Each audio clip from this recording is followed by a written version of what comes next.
Hello everyone, कैसे हो आप सभी बच्चों। आई होप आप सभी बहुत अच्छे होंगे। आज हम पढ़ेंगे NCERT math class 9th polynomials chapter बच्चों 2 है और एक्सरसाइज 2 पॉइंट आज हम क्या करेंगे 1 पढ़ेंगे। अगर इससे पहले आपने इंट्रोडक्शन वीडियो नहीं देखी है तो चैनल पे जाके फटाफट से वीडियो देख लीजिए और उसी के बेस से बच्चों ये सारे क्वेश्चन हैं। तो बहुत आज आपको मज़ा आने वाला है। सारे क्वेश्चन 2.1 के आज मैं आपको करा दूंगा, ध्यान से देखना। अब क्वेश्चन रीड करते हैं।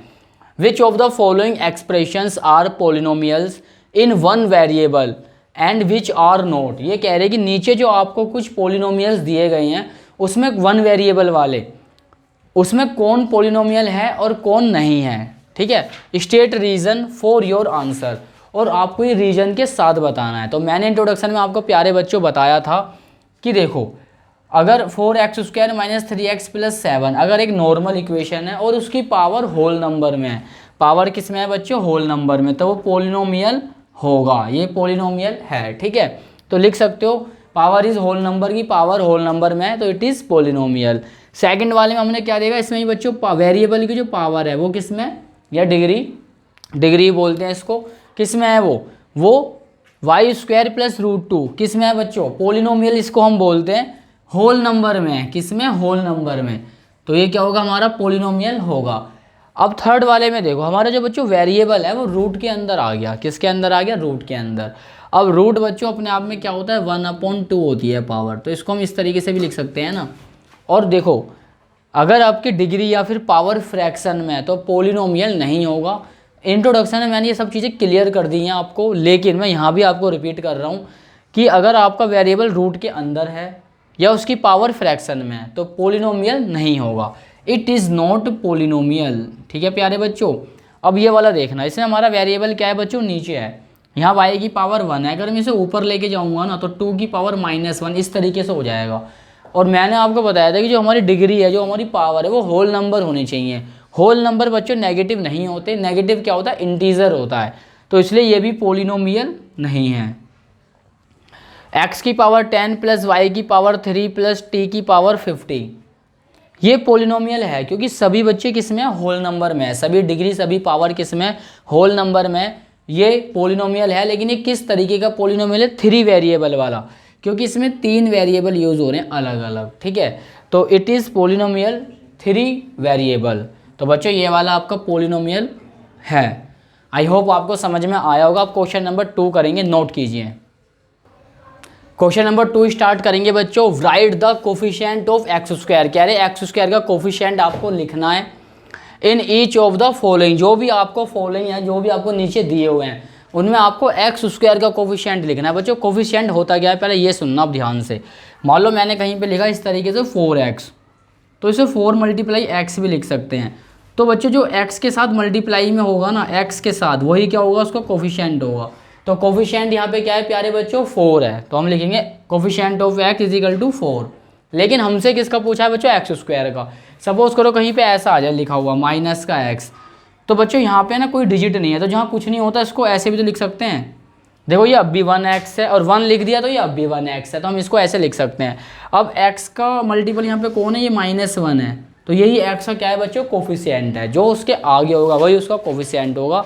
बट क्वेश्चन में हमसे x² का पूछा है, तो आ जाओ देखो इस वाले में देखना, कोफिशिएंट ऑफ x²। बच्चों इसके आगे कोई डिजिट नहीं है, तो बच्चों कोई नहीं होता तो वहाँ 1 होता है, जैसे मैंने अभी आपको ये वाला एग्जांपल बताया था।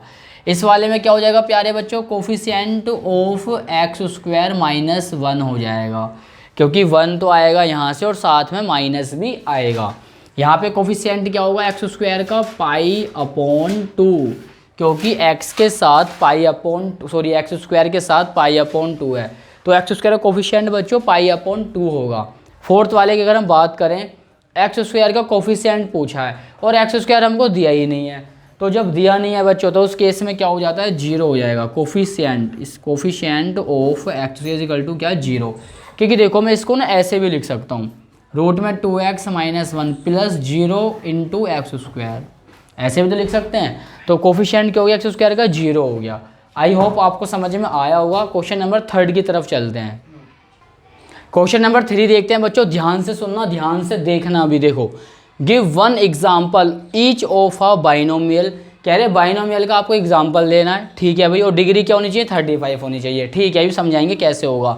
End of a monomial, monomial का भी आपको एग्जाम्पल देना, डिग्री क्या होनी चाहिए प्यारे बच्चों 100 होनी चाहिए। पहली बात तो बाइनोमियल होता क्या देखो, जिसमें दो टर्म्स हो, जैसे एक टर्म ये रही और एक ये रही, ये क्या है बाइनोमियल। मोनोमियल क्या होगा, जो बिल्कुल अकेला हो, जैसे कि ये रहा 2y लिखा मैंने, ये क्या है बच्चों अकेला है, तो ये क्या है मोनोमियल है।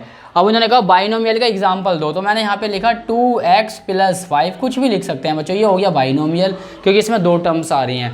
तो उन्होंने क्या कहा है कि बच्चों डिग्री क्या होनी चाहिए 35।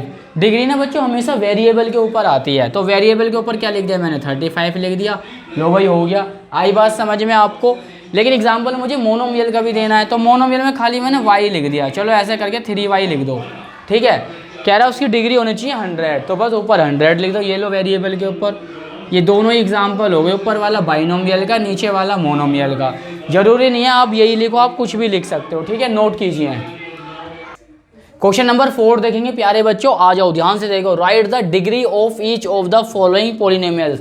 जो भी आपको नीचे पॉलिनोमियल दिए गए उनकी डिग्री बतानी है, तो कैसे बताओगे देखो 5x³ + 4x² + 7x, इसके ऊपर क्या है बच्चों पावर 1 है, तो जो सबसे बड़ी पावर है ना इसमें वही डिग्री होती है। क्या है सबसे बड़ा बच्चों 3 है, तो लिखेंगे यहाँ पे डिग्री = 3, और ये क्या हो गया यहाँ पे आंसर।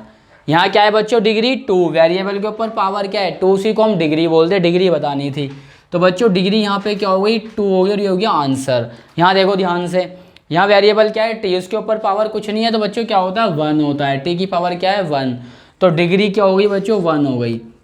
डिग्री बताने के लिए, पावर बताने के लिए वेरिएबल का होना बहुत ज़्यादा जरूरी है, अगर वेरिएबल नहीं है तो डिग्री भी नहीं होगी। जैसे यहाँ देखो 4th वाले में क्या है 3 है, यहाँ वेरिएबल ही नहीं है, जब वेरिएबल नहीं है तो डिग्री भी नहीं होगी, तो बच्चों डिग्री क्या हो जाएगी यहाँ पे 0। आई होप आपको क्वेश्चन नंबर 4 समझ में आया होगा। अब हम करेंगे 5, नोट कीजिए।